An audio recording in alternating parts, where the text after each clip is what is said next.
o que eu quero te dizer? É a profecia que o Messias ele vai voltar, independente do que o homem faça, independente do que o homem ache, independente independente do que o homem acha que ele pode fazer com toda a sua inteligência.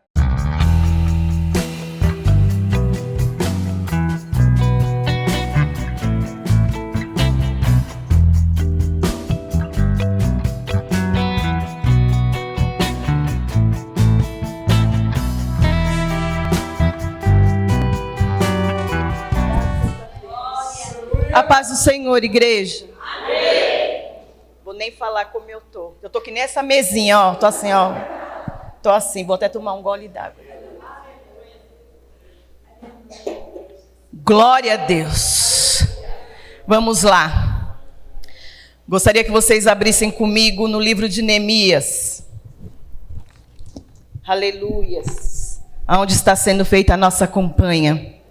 Quero desde já agradecer ao Senhor por essa oportunidade. Ele sabe o quão para mim é difícil estar aqui pregando a palavra dele. Não é porque eu fujo do meu ministério, não, porque eu tenho muito temor ao Deus que eu sirvo. E o meu temor é de tirar uma vírgula da palavra do Senhor. A gente sabe o que a gente está fazendo. Então, que o Senhor nos abençoe nessa noite. Quero agradecer ao meu esposo que tentou se ausentar desta noite tão maravilhosa. Ele me mandou uma mensagem singela, quase 7 horas da noite. Você só me responde com sim ou com não. Tem algum problema se eu não estiver essa noite? Eu falei, sim. Bem sucinta e rápida. Para a glória do Senhor, ele entendeu e está aqui, que ele acha que eu estava nervosa pela presença dele quando eu prego, e é bem pelo contrário, irmãos, porque eu falo para ele, você me conhece bem, então quando você vê que eu vou dar um negócio assim, que eu vou falhar, já toma o microfone, continua a pregação, porque o trabalho é em 2, quando um cai, o outro levanta, amém, igreja? Então vamos lá, Neemias, capítulo 3, versículo 29. Depois deles, reparou Zadok, filho de Imer, de fronte da sua casa. E depois dele reparou Semanaias, filho de Sacanias, guarda da porta oriental. Amém, irmãos? Podem se assentar. Vocês já devem ter vindo nas pregações de terça-feira, conheceram algumas portas que foram restauradas por Neemias, junto com o muro de Jerusalém. Neemias se prontificou a erguer os muros e a reconstruir cada porta, porque Jerusalém era muito grande, então cada porta tinha sua importância. Assim como essa porta oriental, ela foi bem difícil para mim estudá-la, irmãos, porque é difícil você compreender os detalhes da palavra do Senhor. Mas quando você começa a falar para o Senhor, a pregação é tua, a palavra é tua, é o Senhor quem vai dizer, as coisas começam a se encaixar. Então a porta do Oriente, como bem o nome dela diz, ela é voltada para o Oriente, onde está o Monte das Oliveiras, que a gente bem conhece, era o refúgio do nosso Senhor Jesus Cristo, nos seus momentos difíceis, nos seus momentos de perseguição, ou quando ele queria estar sozinho com o Pai, ele ia para o Monte das Oliveiras. Então essa porta, ela é voltada para esse monte, onde nascia o sol. Então o nosso Senhor, ele é estratégico, ele é maravilhoso, ele não faz nada pelo acaso. Tudo dele é muito bem centralizado no mundo espiritual. E essa porta, ela dava passagem próxima para o templo de Jerusalém. Então quem estivesse no Monte das Oliveiras e olhasse no seu reto, veria o templo de adoração ao Senhor. Então naquela época essa porta era muito utilizada pelos reis, pelos sacerdotes, pelos príncipes, porque eles teriam ali acesso livre ao templo. Era uma passagem para eles mais fácil do que entrar por outra porta e enfrentar a multidão. Então ali ele já estava no templo.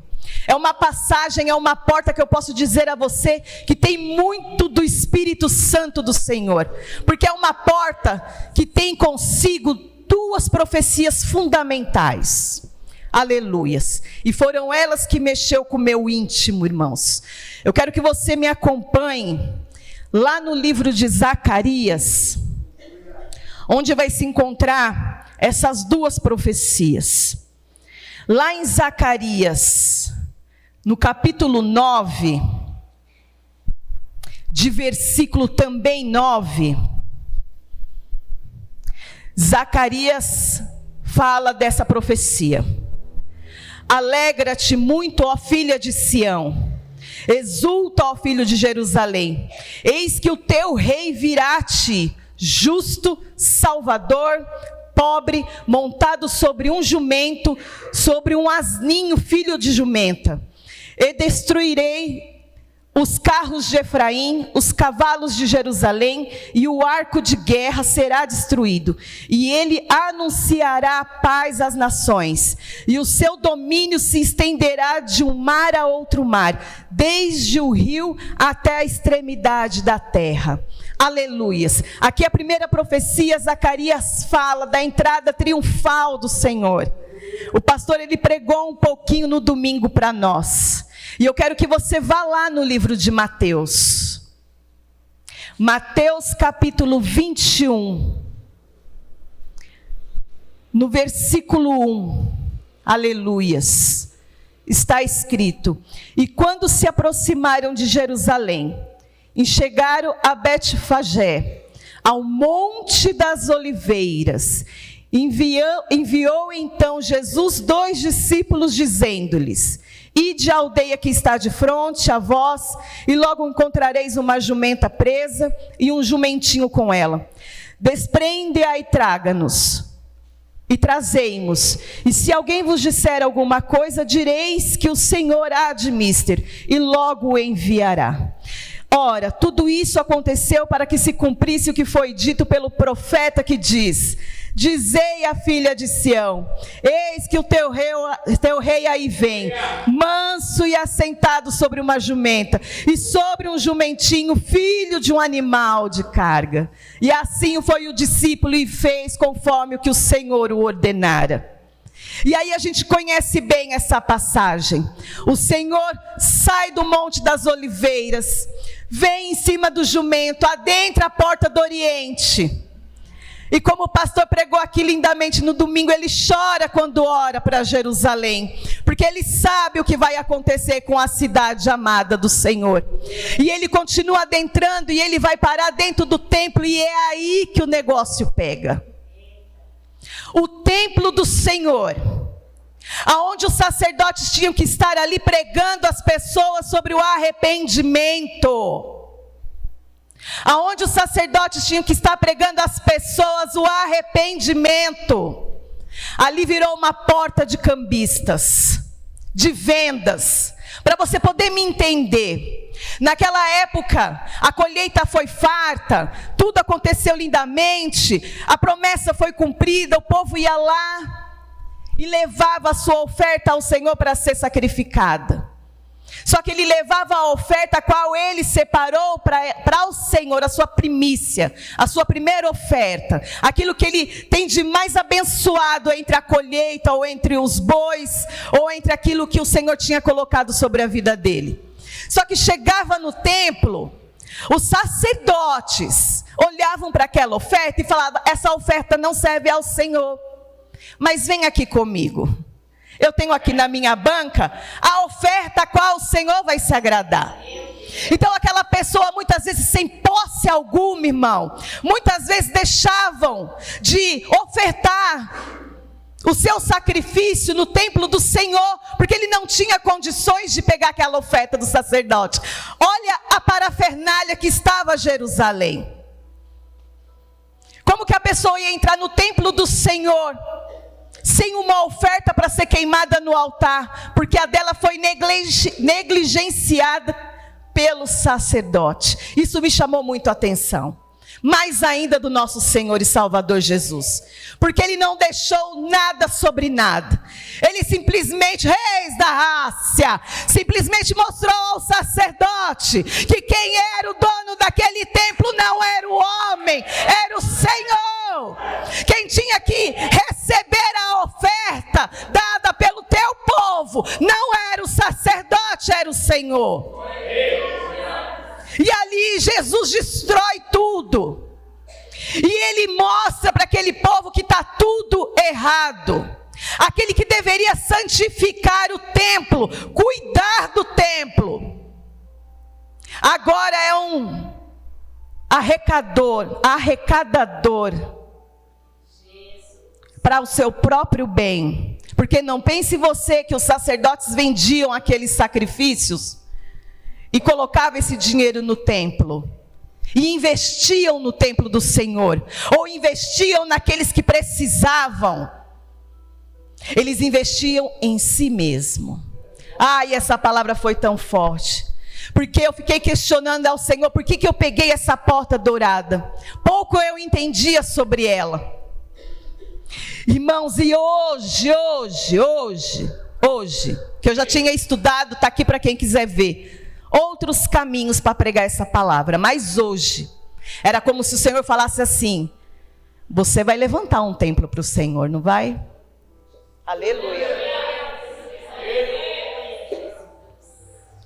A comunhão com Deus vai levantar um templo novo para o Senhor, não vai? Como que será esse templo? Porque, irmãos, conforme o pastor falou aqui, as ofertas são grandiosas. As ofertas que chegam no altar do Senhor são grandiosas. Aqueles sacerdotes, não pensa você que aquela pombinha que vinha da mão do sacerdote era mais viçosa. Não, ela não tinha diferença alguma. Muitas vezes ela não tinha diferença alguma com o sacrifício que a pessoa levava até o templo. Muitas vezes era até inferior. Mas o que valia para o sacerdote naquele momento é o que ele ia ganhar da parte daquele povo, que já estava sofrendo tanto. E quando Jesus vê aquilo, quando Ele desperta para aquilo, Ele faz tudo aquilo ser caído por terra, Ele desmonta toda aquela parafernália e Ele mostra que ainda quem conduz aquele lugar é Deus, é o Senhor, não é o homem. Quantas igrejas hoje em dia têm os seus sacerdotes na corrupção? Porque os altares já não sobem mais as narinas do Senhor. O sacrifício não é mais queimado no altar. Foi falado aqui desde o início em cima desse altar: tenha paciência de esperar o que vem da parte do Senhor. E isso serve também para dentro da igreja, serve também para os nossos altares. A comunhão com Deus, talvez o novo templo que você está aí ansioso para conhecer, talvez quando você adentrar lá, você vai falar: meu Deus, mas precisa fazer tanta coisa. E eu quero que você saiba de uma coisa: nós não sabemos o tempo que aquele templo vai ficar totalmente construído. Mas os nãos que nós vamos ter que dar serão necessários, igreja. Os nãos que você precisa começar a dar lá fora para você poder obter da parte do Senhor, tem que começar a ser dado, igreja. Igreja, é como meu esposo falou, foram 7 anos, e eu vou falar para você, ainda não estou dentro da minha casa própria, eu pago aluguel.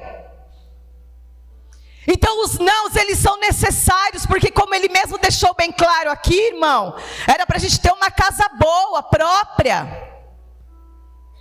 As propostas são grandes, mas o povo de Jerusalém vendeu a sua alma ao diabo. Os sacerdotes venderam a sua alma ao diabo, porque Jerusalém paga o preço até os dias de hoje.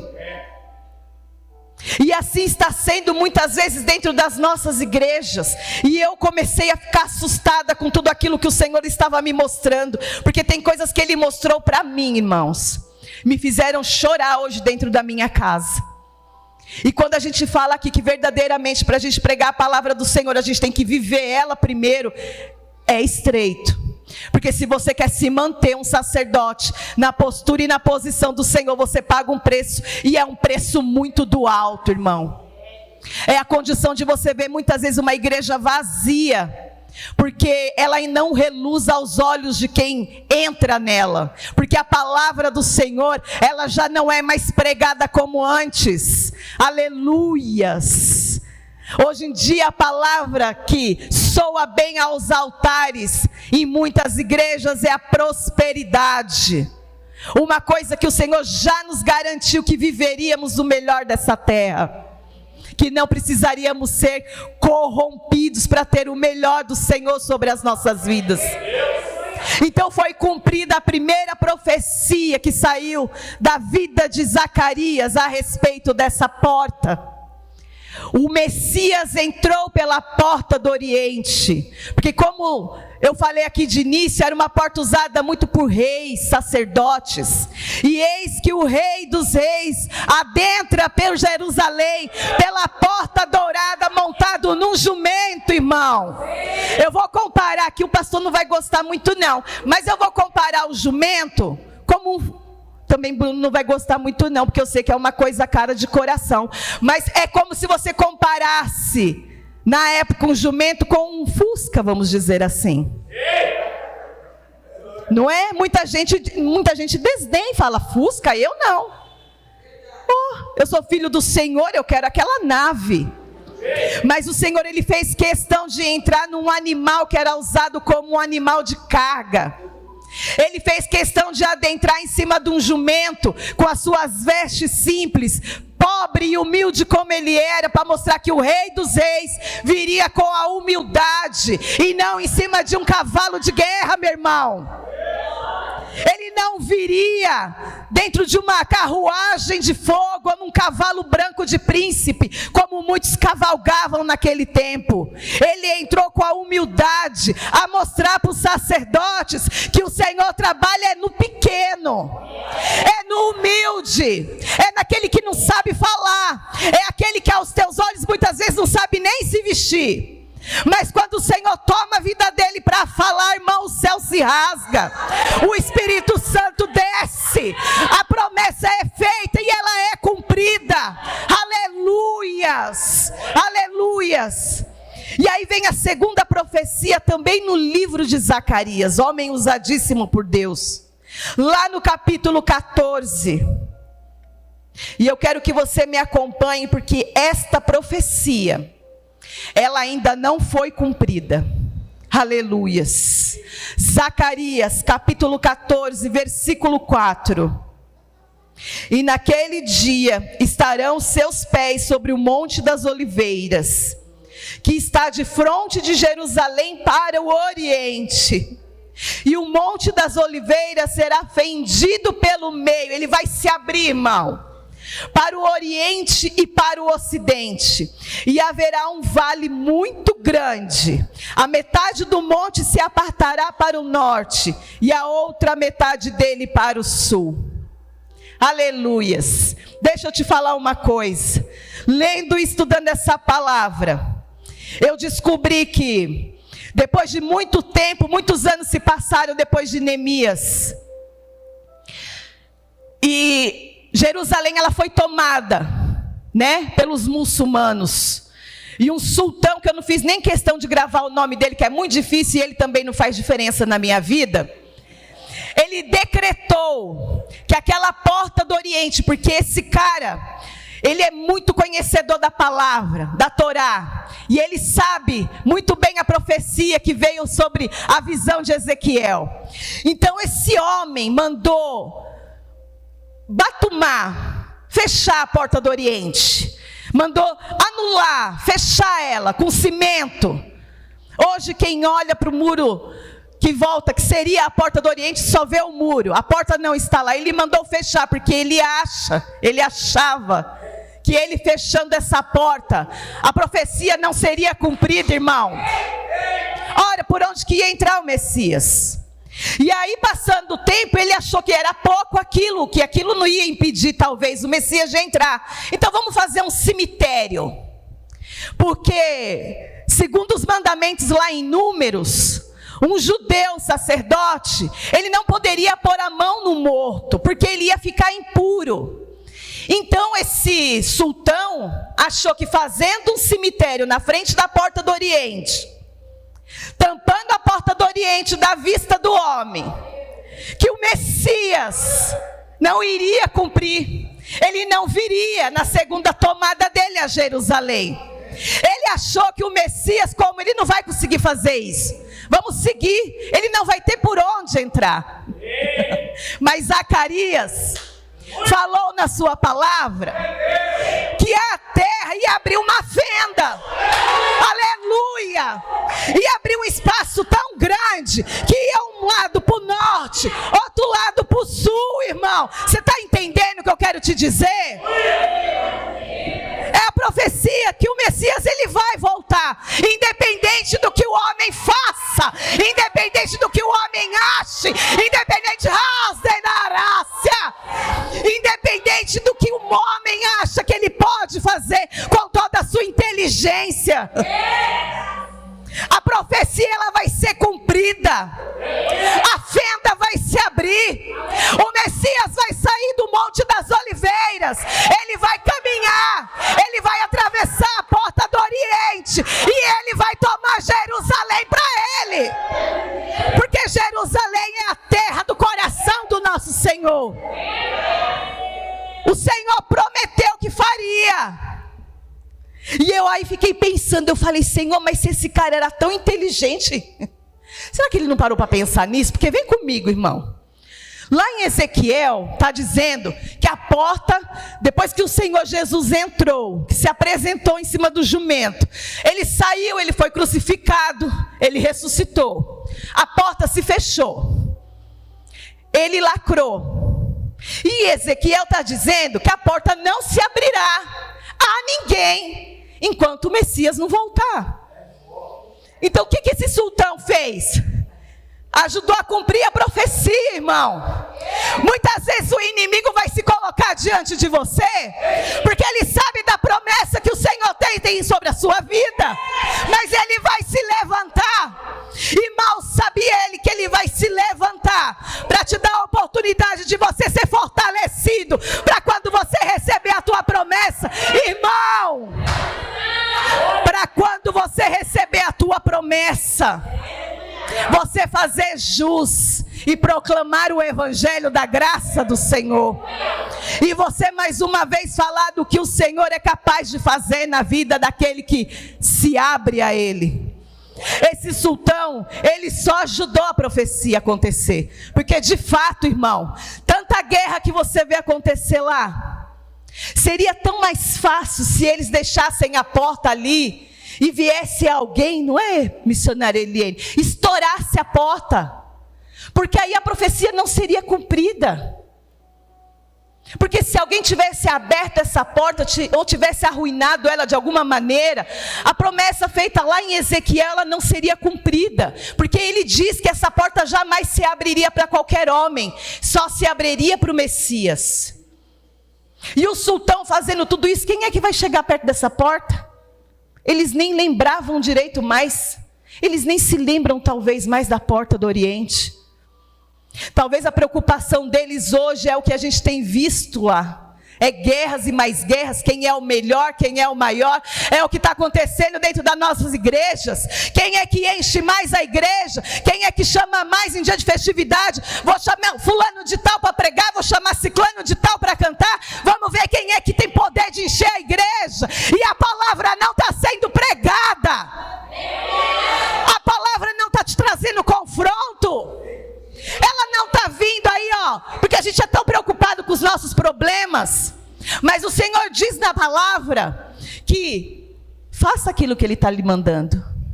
Faça primeiro a vontade do Senhor, e as demais coisas vos serão acrescentadas. Qual que é essas demais coisas, irmãos? Muitas vezes é o que a gente está almejando. É a casa, é o carro, é uma vida mais sossegada, é uma situação financeira mais tranquila, é a saúde, é tantas coisas. Mas tá, você é crente, e fazei primeiro as vontades do Senhor e as suas promessas serem cumpridas. Quem de nós está fazendo? Porque se Ele vai nos acrescentar tudo isso que a gente está almejando, a gente está perdendo tempo, a gente está sendo sultão. A gente está sendo sultão, irmão. A gente está precando as bênçãos do Senhor se achegar à nossa vida, porque os nossos olhos ainda não estão almejando aquilo que o Senhor está nos dando no mundo espiritual. O seu ministério, foi me dito aqui em cima do altar agora há pouquinho, o seu ministério vai ser conhecido como alegria. Aleluia! Porque nós temos vergonha muitas vezes de falar que somos ministros da palavra, que somos crente, que cremos na palavra do Senhor. Nós temos vergonha que quando nos pergunta lá fora por que você não está bebendo, por que você não está indo para a balada, você prefere dizer que está cansado ou que não faz mais parte disso, mas por que você não abre a tua boca e fala, porque agora eu conheço a Cristo. Agora a minha alegria não precisa ser encher minha cara, ou não precisa eu vestir aquela roupinha no vácuo e fazer sucesso no barzinho. A minha alegria está na palavra do Senhor e em saber que eu vou ter com Ele um dia. Porque, irmãos, isso que está acontecendo é muito sério. E o Senhor, eu tomando banho, quando meu marido mandou aquela mensagem, o Senhor falou, não, ele tem que estar lá, porque o templo está sendo construído. Astendarácia. E os papéis vão vir para assinar. Pastor, eu posso até te ajudar, mas me dá uma brechinha aqui, ó. Pastor, eu posso até te ajudar, mas assina aqui o papel. Astendarácia. São 17 anos cavando no poço seco, meu irmão. Mas pastor, vai te dar trabalho, tem muita coisa para fazer. Se preocupa não, irmão. Se preocupa não, porque em 17 anos não abrimos mão para o erro. Se tiver que ficar 20 anos para aquele templo ficar como a gente quer, 20 anos serão dando glória a Deus e aleluia. Mas não seja corrompido. Não seja corrompido. Eu falei, Senhor, uma palavra nunca foi tão fiel para o que eu estou vivendo nos dias de hoje. E essa palavra corta aqui, primeiramente aqui, depois para a igreja do Senhor. Não se corrompa, meu irmão, porque assim como já foi constituída a profecia, ele já entrou a sua primeira vez em cima do jumento, ele está para voltar, meu irmão. E o que ele vai encontrar, pastor? Qual é a igreja que ele vai encontrar, mesma que ele derrubou?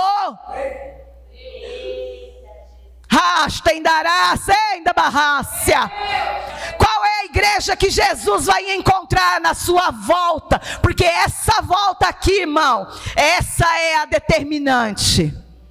Essa não tem mais volta depois. Essa não tem mais jeito. A profecia é para a última chegada do Senhor. Qual é a igreja que o mestre vai encontrar? A dos cambistas e sacerdotes corrompidos? A dos cambistas e dos sacerdotes da facilidade? Me dá aqui, eu monto uma igreja top das galáxias. E se amarra com o diabo? Porque quando o Senhor fala dos falsos profetas, irmão, estou toda arrepiada.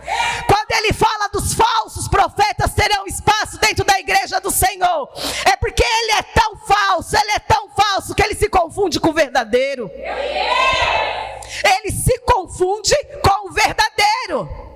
Você fala, está aí um homem de Deus, está aí uma mulher de Deus, ela está na mídia, ela prega pra caramba, ela revela.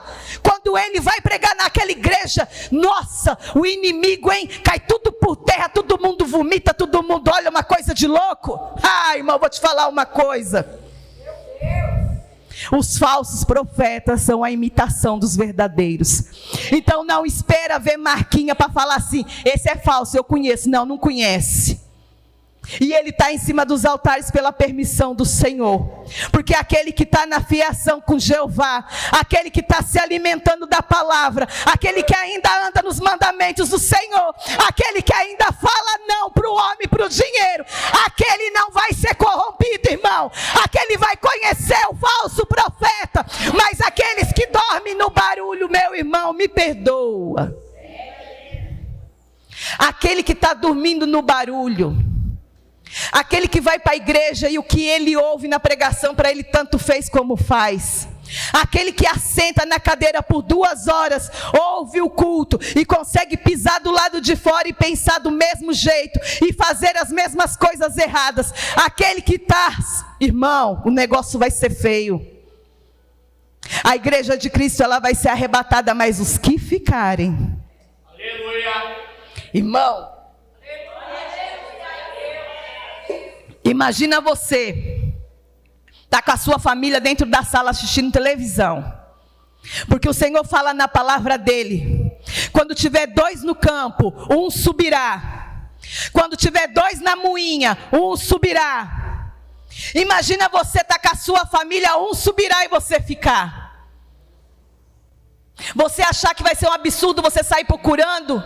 Porque eu creio que isso vai ser um momento único no mundo inteiro.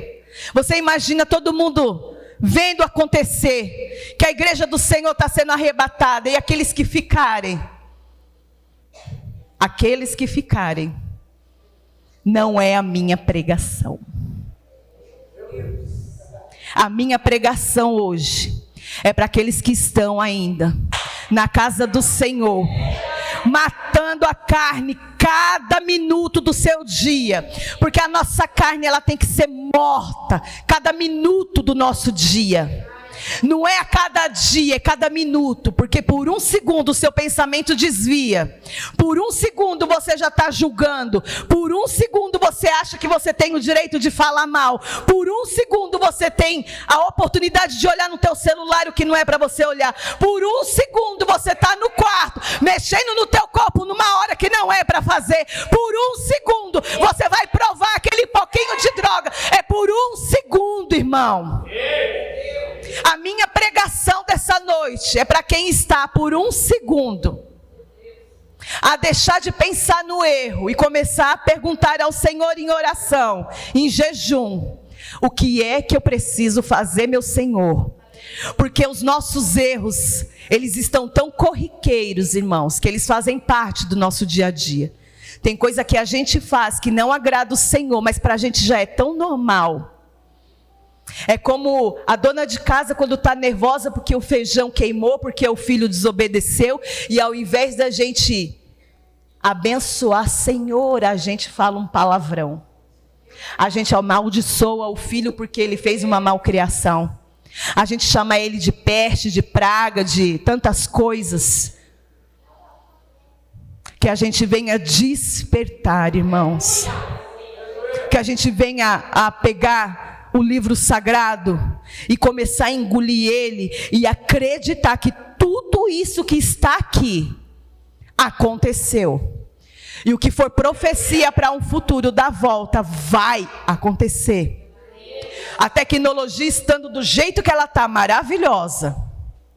As coisas acontecendo como estão, maravilhoso, porque hoje tem saída para tudo. Tem cura para quase tudo.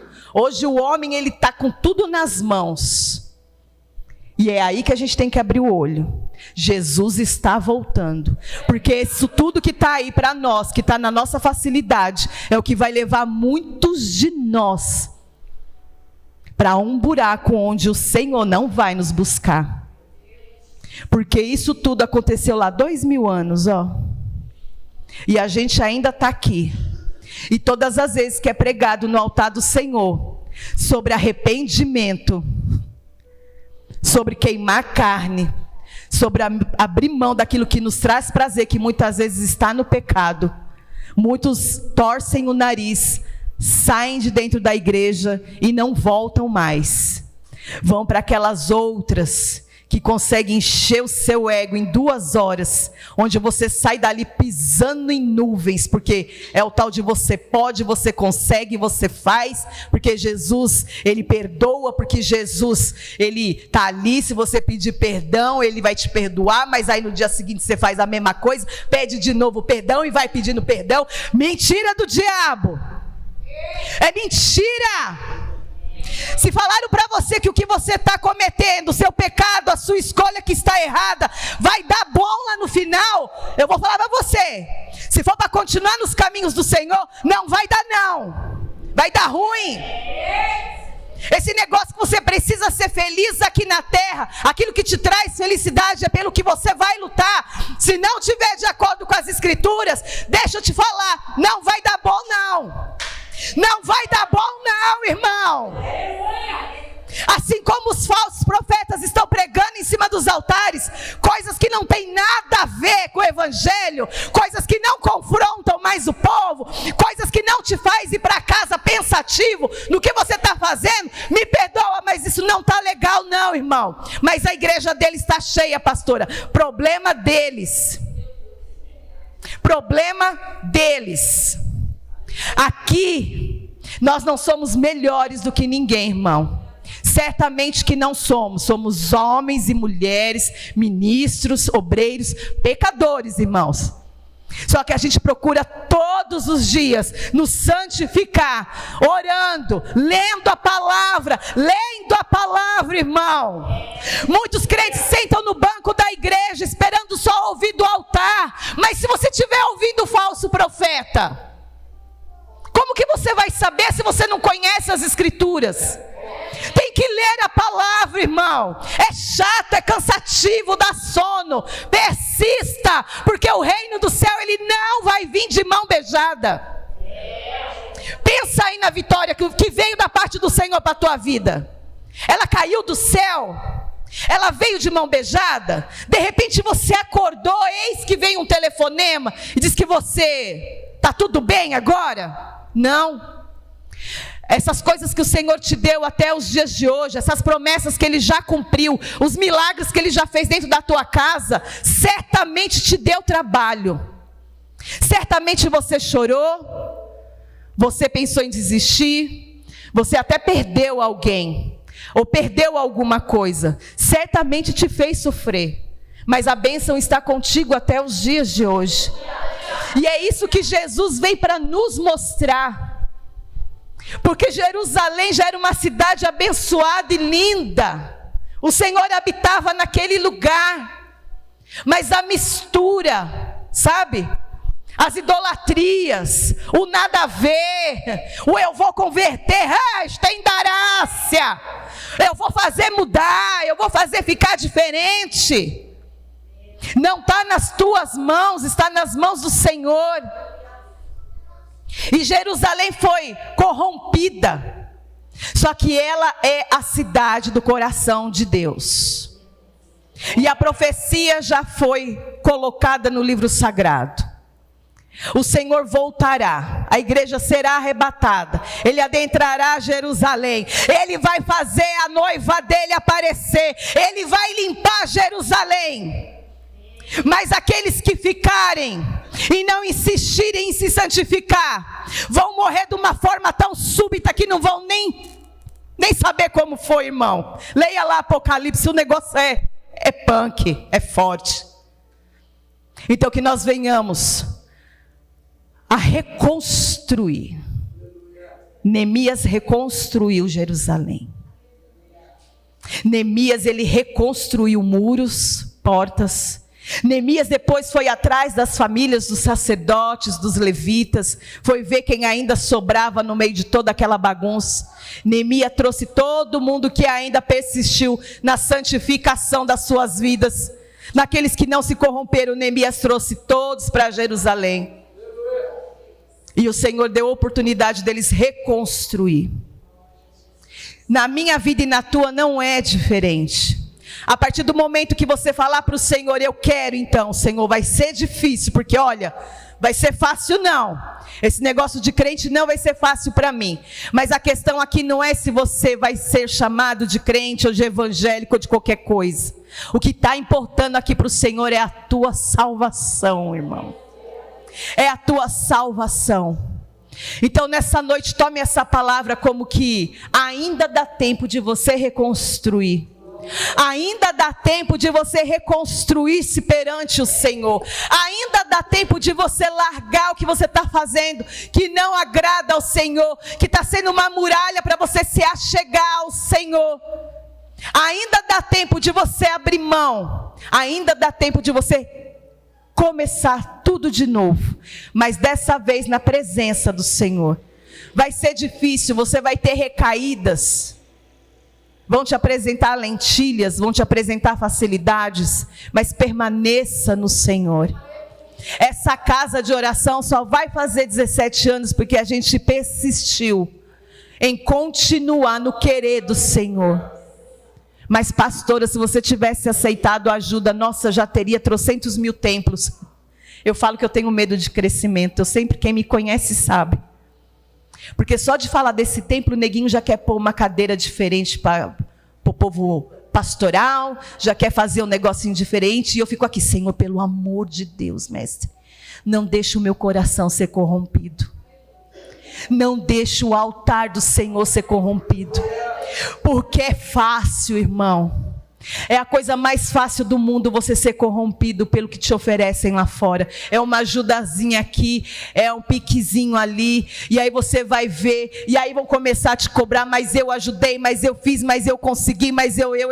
O templo não é isso, irmão.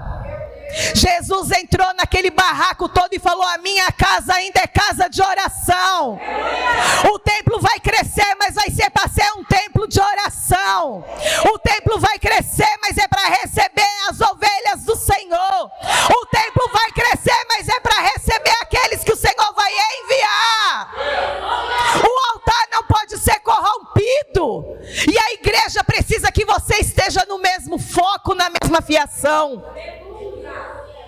A igreja precisa começar a andar alinhada, membros, ministros, pastores, para que ela não seja corrompida, porque eles vão entrar, irmão, eles vão vir com o peito no pé, irmão, eles vão vir oferecendo de um tudo missionário minha, porque já começou a balela, já está lá.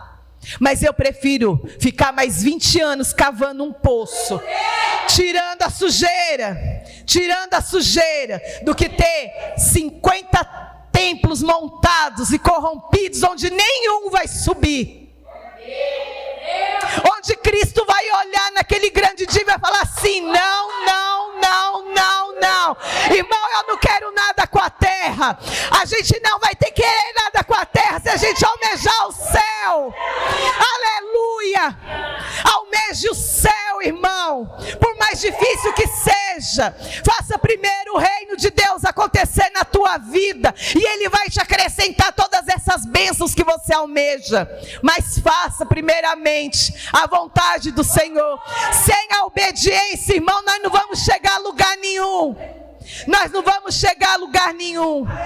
Comece a ser obediente aqui, ó, para que Deus possa ter espaço para fazer alguma coisa sobre as nossas vidas. Até aqui o Senhor me deu. Eu agradeço a oportunidade pelo Senhor ter me colocado para pregar nessa porta, porque essa porta foi para mim. Essa porta foi para o pastor Ivan. E a gente conta que a igreja de Cristo que está aqui nessa nave da igreja hoje almeja o céu como nós estamos almejando. Almeja o céu como a gente está almejando. Porque nós vamos conseguir chegar, nós vamos conseguir conhecer a face de Cristo, irmão. Nós vamos viver com Ele na vida plena e eternamente. E eu agradeço a minha rica oportunidade, em nome de Jesus.